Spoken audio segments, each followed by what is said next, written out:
I knew the deal was going to be an absolute bloodbath the very moment I laid my eyes on Preston Vance. He was wearing a tailored suit that likely cost more than my very first vehicle, yet it fit him like a cheap Halloween costume. It was uncomfortably tight in all the absolute wrong places, strangely loose where it actually mattered, and it practically screamed to the entire world that this man had never once done a single day of actual, genuine hard work in his entire privileged existence. We were all gathered in the grand boardroom of Vance Manufacturing. You have to try and imagine a massive room specifically designed and engineered from the ground up to completely intimidate anyone who dared to walk through its heavy oak doors.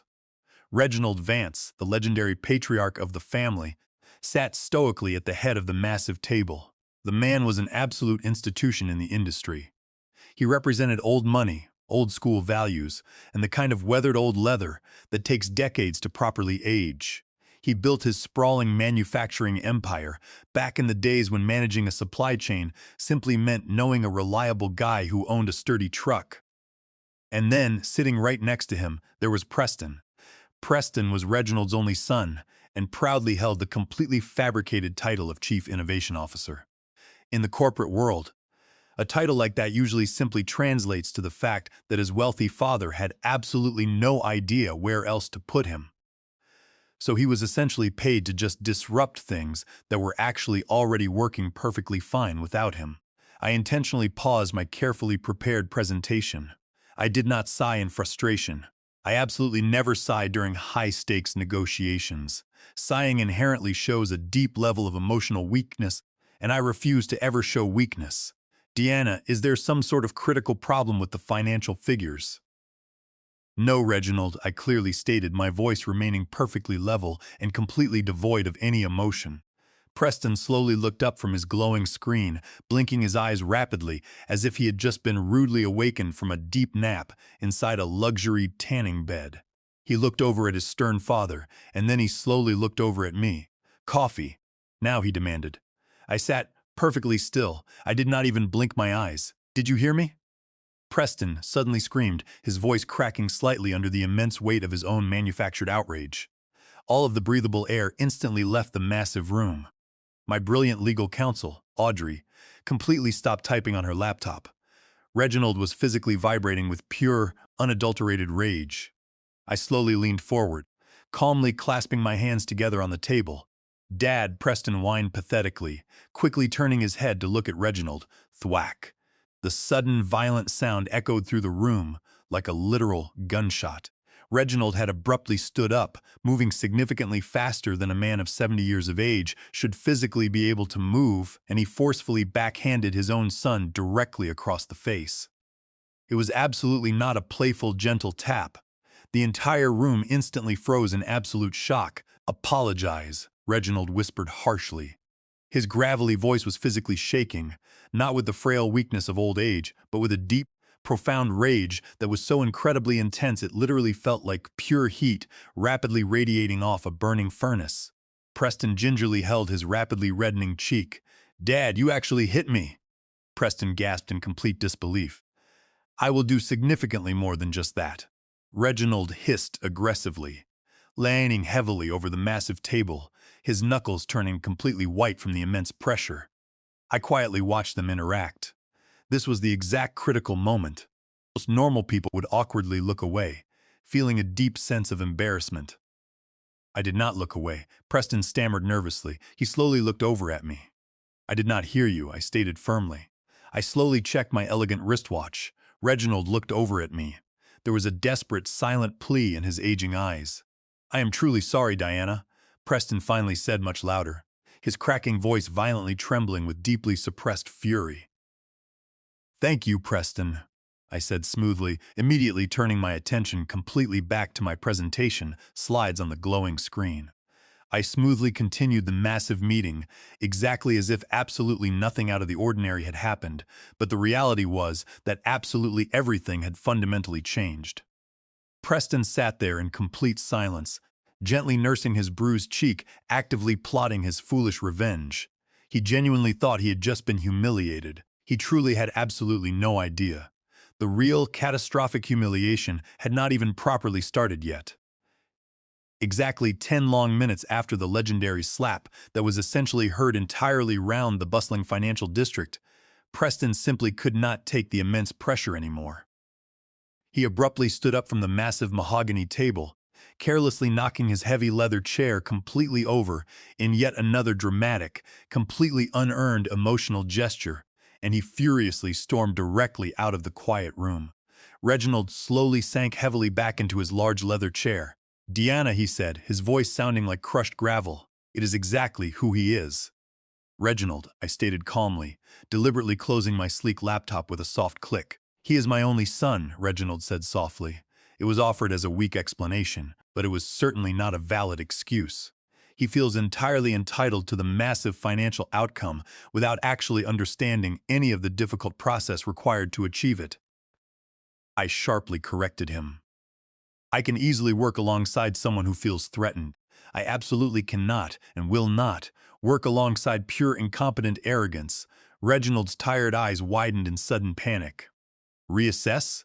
We indeed had a handshake agreement when I foolishly thought I was buying a highly disciplined, efficient manufacturing firm," I said firmly, carefully smoothing out my pristine skirt. "Now I clearly see that I am actually attempting to buy a massively overpriced daycare center, specifically designed for deeply entitled adult children." I confidently walked out of the massive room before he could even attempt to beg me to stay deep down in the dim, echoing parking garage. My loyal driver, Silas, quickly opened the heavy door to the waiting black luxury sport utility vehicle. I smoothly slid into the spacious back seat. "Did you happen to see that massive, throbbing vein bulging in Reginald's neck?" "Focus your attention, Audrey," I commanded, staring blankly out the tinted window as Silas smoothly merged us into the chaotic, sprawling city traffic.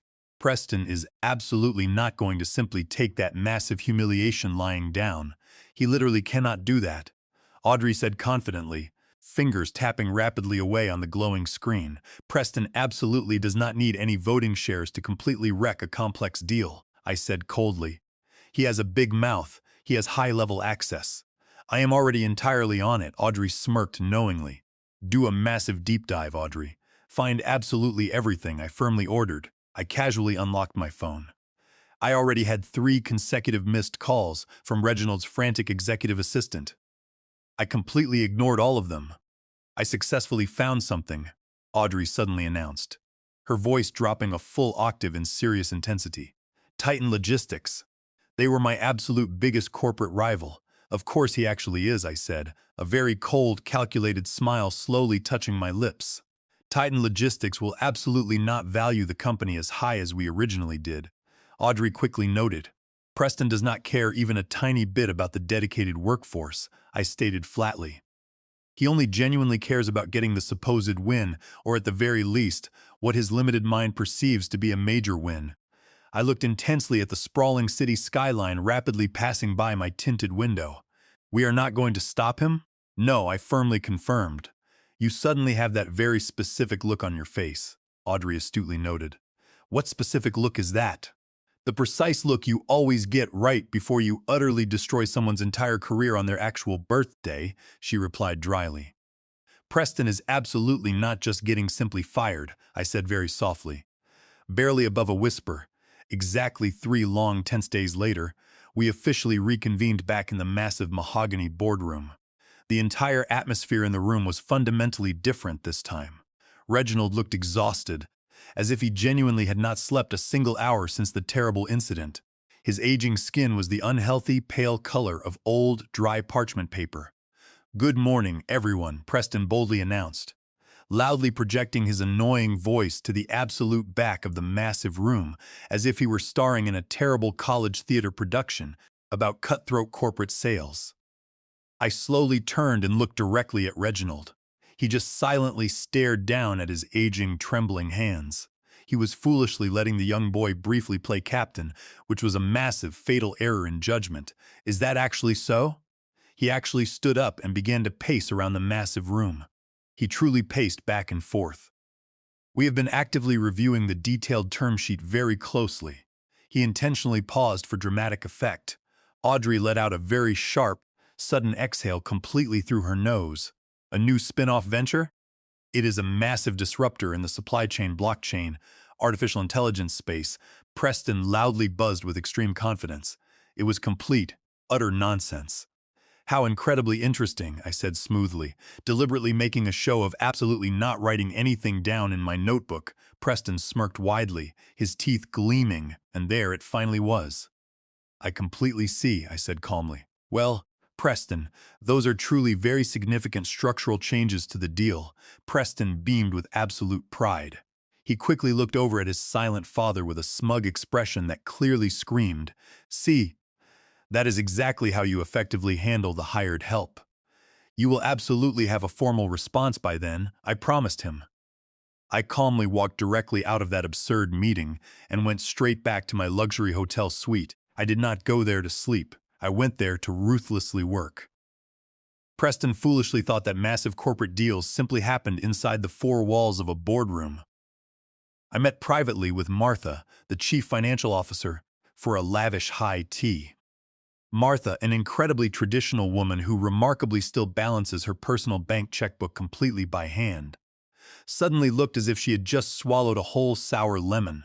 "He is currently talking secretly to Titan Logistics," I gently added, twisting the metaphorical knife. "Then we must just let him do it," she said in panic. "They absolutely do not want the manufacturing factory." I then met privately with Winston, the veteran head of physical operations, at a very smoky, exclusive cigar bar. If this specific acquisition deal completely falls through, Preston is going to personally take over the day-to-day operations. I completely lied to him. Winston practically bit entirely through his thick, expensive cigar.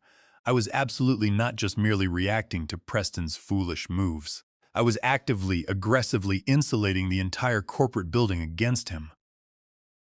I was systematically wrapping him up in a tight cocoon of his own massive incompetence. By the time Thursday night finally rolled around, I easily had all the necessary votes. "Audrey," I quickly texted on a highly secure channel late Thursday night. "Which specific rumor?" "The specific one that loudly says I am deeply scared of his demands. It is completely done," she confirmed. Preston really wanted to actively play the role of the big corporate disruptor. The carefully planted rumor officially hit the financial news street at exactly 8 in the morning on Friday. A major financial news network ran a very small, seemingly insignificant ticker item at the bottom of the screen. Zenith Capital is heavily rumored to significantly cool on the massive Vance manufacturing acquisition amidst a major internal strategy shift. For Preston, this was essentially his ultimate victory day. I sat quietly in my dimly lit office, my multiple large computer monitors brightly glowing with endless streams of complex market data, actively watching his rapid descent in real time. Preston predictably threw a massive, expensive party. Of course, he did exactly that. He threw a ridiculously lavish party on a Friday afternoon at a highly exclusive rooftop bar located right in the expensive Seaport district. He brazenly posted a public story showing a massive, overflowing bucket of the most expensive imported champagne, a sweeping panoramic view of the bustling city, and a highly arrogant caption that specifically read, "Sometimes the old, slow dinosaurs just cannot handle the incoming meteor." "Karen," I whispered softly to the completely empty room. "That is truly incredibly creative of him." I did not get angry at the insult. He foolishly posted again barely an hour later, a highly incriminating video this time. He was visibly, heavily intoxicated. "Massive things are coming very soon," Preston loudly shouted over the deafening, thumping bass of some terrible electronic dance music track playing in the background. The Titan Logistics vice president looked incredibly uncomfortable and visibly sweaty. I quickly took a high-resolution screenshot of the exact video frame, where the Titan Logistics vice president was clearly and undeniably visible. That action constituted a massive, unquestionable legal breach of the strict exclusivity clause strictly outlined in our formal letter of intent.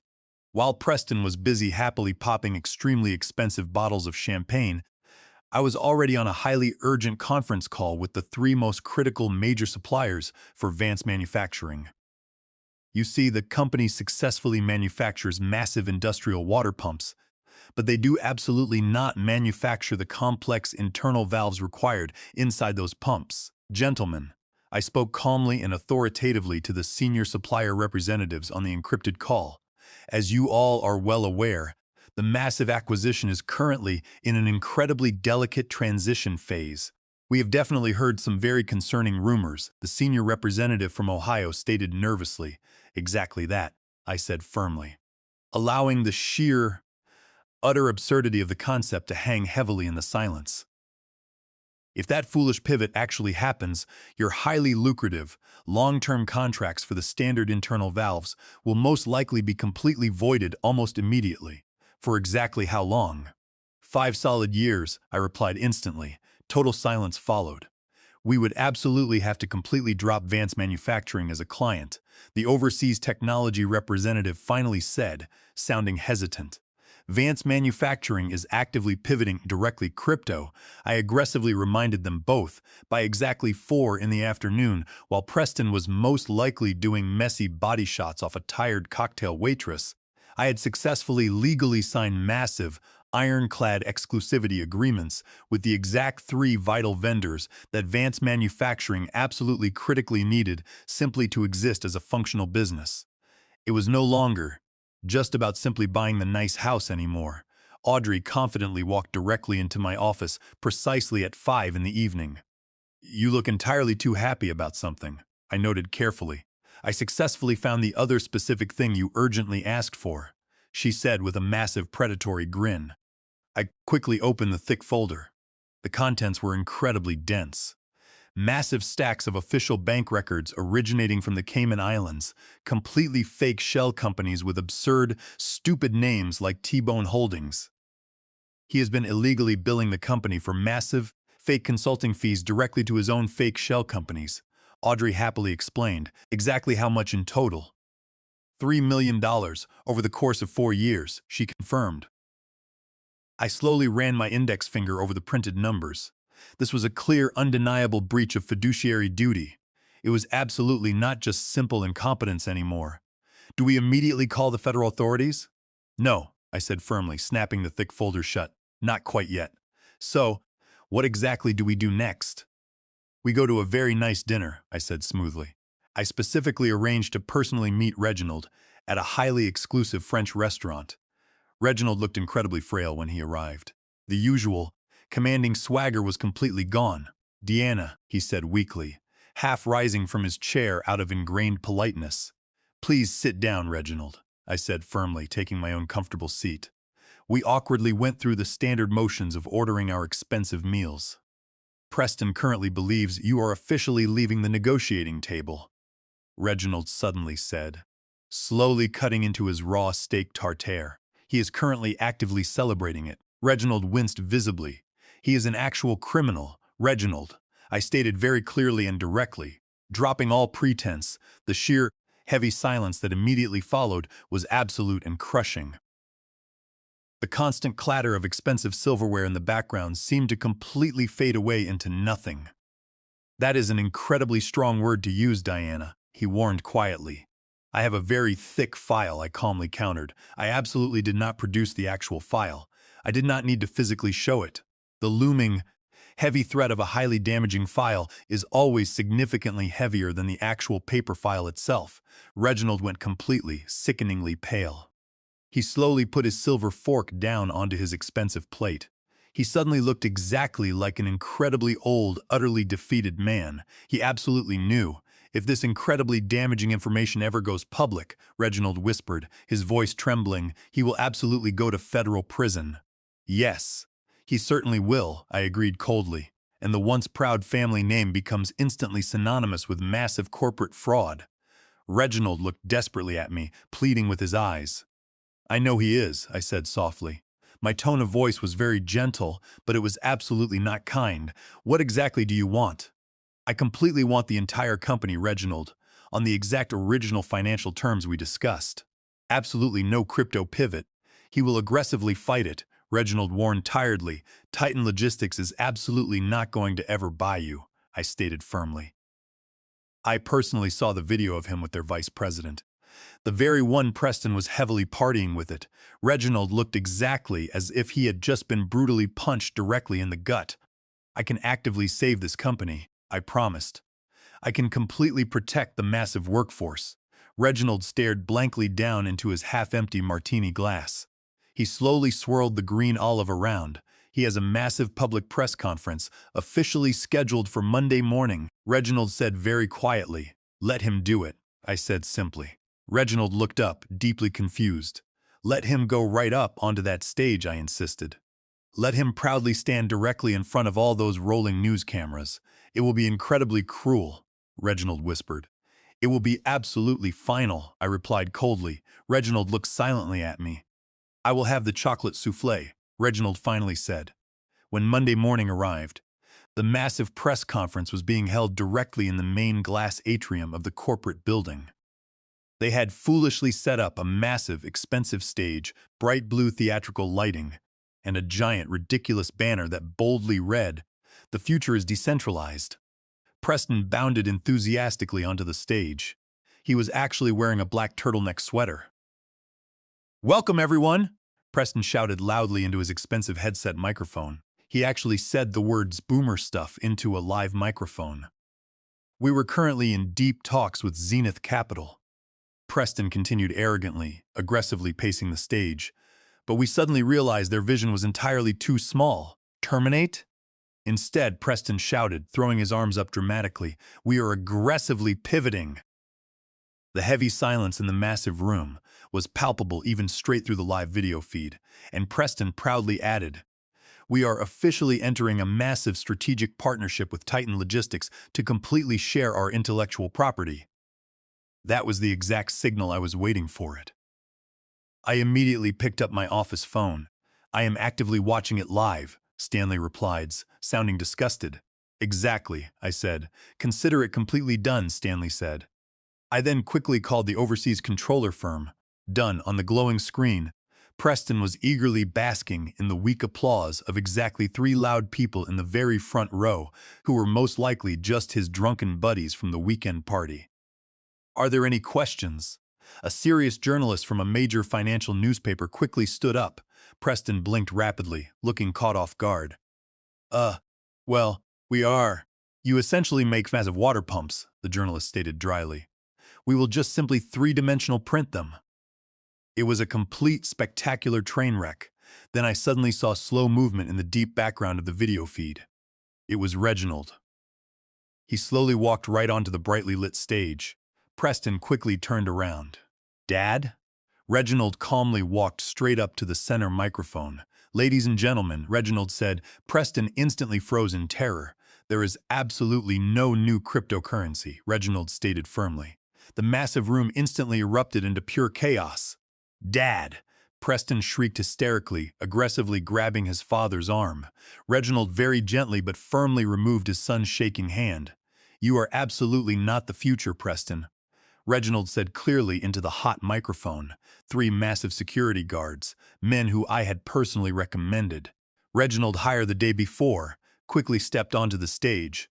"Please forcefully escort him out of the building," Reginald ordered coldly. "This is my company," Preston screamed frantically as the large men grabbed his arms. "I personally built this brand." The main television camera rapidly zoomed in very close on his panicked face as he was physically dragged entirely off the stage. I calmly took another slow sip of my coffee. "Audrey," I called out loudly, "please send the final, revised purchase agreement directly over to Reginald." Exactly 2 long days later, Reginald specifically asked to meet with me again. We did not meet at the corporate office, and we absolutely did not meet at the expensive French restaurant. He explicitly wanted to meet quietly at the exclusive Commonwealth Club. He mistakenly thought it was neutral ground. "It is completely done," Reginald said exhaustedly as I gracefully sat down. "Preston has been permanently removed from the premises." "I saw the news," I said calmly, "which is exactly why we critically need to close this deal immediately," Reginald stated urgently, quickly sliding a thick legal document directly across the low wooden table. I slowly looked down at the thick document, the massive purchase agreement for his entire life's work. "Reginald," I said very softly, "I absolutely cannot legally sign this document." He instantly froze in panic. "What?" I explicitly said I wanted the company. I quickly corrected him. "It is absolutely not burning." Reginald heavily protested, a brief, weak flash of his old, familiar anger rapidly returning. Are they actually sound? I asked coldly. Reginald turned a sickly, ashen-gray color. Because I personally legally own all of their exclusive contracts now, I stated with absolute, brutal finality. Reginald stared blankly at me. His dry mouth opened slightly, but absolutely no words came out. I successfully secured exclusive global rights, I clarified. Which essentially means, Reginald, that your massive company is currently just a giant, empty factory that absolutely cannot physically manufacture any water pumps. Reginald slumped heavily back into his dusty chair. I strictly ensured my own massive financial investment, I said smoothly. Preston was wildly, dangerously erratic. I calmly reached directly into my sleek leather bag and pulled out a brand new, completely different legal document. Reginald slowly looked down at the new numbers. It is the exact fair market value of a severely distressed corporate asset currently suffering with absolutely no supply chain and a massive public relations crisis, I stated factually. And it strictly includes an ironclad legal clause ensuring the total retention of your entire dedicated workforce, strictly complying with the Warren Act regulations. I am absolutely not Titan Logistics, Reginald. I am absolutely not going to gut this place and sell the land. Reginald looked down at the paper. He slowly looked over at the cold, unlit fireplace. He will absolutely hate me forever, Reginald whispered brokenly. Preston is currently aggressively trying to sell his fake blockchain story to a cheap gossip tabloid, I noted dryly. Reginald slowly took a heavy gold pen out of his suit pocket. His aging hand shook violently. I am a highly effective chief executive officer, Reginald, I coldly replied. He formally signed it. The corporate transition was incredibly swift and utterly brutal. My aggressive acquisition team rapidly moved directly into the massive building the very next Wednesday. We absolutely did not bring colorful balloons. We brought dozens of ruthless forensic auditors. I quickly tapped the live video feed. Preston was aggressively standing at the automated turnstiles. He was furiously trying to tap his old badge. The light flashed bright red. He angrily tapped it again. "Hey, Bernard," Preston shouted arrogantly to the veteran guard. "My stupid badge is glitching again." Bernard, a dedicated man who had faithfully worked there for 20 long years and whose last name Preston had never even bothered to learn, absolutely did not look up from his desk. "Not in the system? Zenith Capital legally owns this place now, sir," Bernard said calmly. "And your specific name is absolutely not on the approved visitor list." "Visitor list? Your father is officially no longer actively employed with this company," Bernard stated. Preston's angry face went entirely slack. He slowly backed away from the large desk. He frantically pulled out his phone. He aggressively dialed a number. Preston stood totally alone in the massive lobby of the building. He falsely thought was his absolute birthright. He nervously looked around. Dozens of busy employees were quickly walking right past him. Then the main elevator doors slowly slid open. Audrey confidently stepped out. "Preston," she said coldly. "Audrey." Preston sneered aggressively. "You have officially been served," Audrey said firmly, sliding the heavy envelope completely across the cold marble counter. "What exactly is this?" "It is your formal, legal notice of total disinheritance," Audrey stated, her voice incredibly crisp, "declaring all your future claims essentially void ab initio, a restraining order." "Massive corporate embezzlement," Audrey said clearly. "I absolutely never confessed to anything. You literally posted a high-definition video of yourself happily popping expensive champagne with the Titan Logistics vice president while actively billing the company for fake emergency maintenance," Audrey explained. "It is formally called highly incriminating evidence, Preston." Preston stared in horror at the envelope. "The police are currently on their way here right now," Audrey said, calmly checking her watch. Preston looked wildly at the front door. He looked back at Audrey. Then he slowly looked straight up at the security camera. He turned and rapidly ran. I completely switched off the video monitor. "Yes, Diana," he answered. "Excellent work. Take the entire rest of the day completely off." I slowly swiveled my large chair to look directly out the massive window. Exactly 6 long months later, I was attending the massive National Economic Forum in the capital. It is essentially the Super Bowl for powerful people who religiously read complex economic journals. Influential senators, massive tech moguls, important foreign dignitaries. The heavily air-conditioned air smelled exactly like expensive legislation and very expensive perfume. I was confidently walking down the main, crowded corridor straight toward the grand ballroom. I was wearing a pristine, bright white suit, which is an ultimate power move simply because it loudly declares that I am absolutely not afraid of anyone spilling coffee on me. We quickly reached the tight security checkpoint for the highly restricted VIP backstage area, explicitly telling you I absolutely need to get these heavy crates back there. I stopped completely. The large crowd parted very slightly. There he finally was, Preston. He was absolutely not wearing a stupid black turtleneck. He was poorly wearing a cheap polo shirt that was easily 2 sizes too large, complete with the cheap logo of a massive temp agency printed right on the breast. I literally used to run a massive company. "Please back completely up, sir," the serious agent commanded, his hand resting heavily on his side holster. Then Preston slowly looked up. All the remaining color instantly drained completely from his puffy face. He froze completely solid. I confidently stood there, exactly 10 feet away. The noisy hallway suddenly went completely, dead silent. Preston slowly opened his dry mouth. He quickly closed it. This was the exact perfect moment. The ultimate movie moment where I am supposedly expected to aggressively say something incredibly witty, but I absolutely did not. I calmly looked him directly in the eye.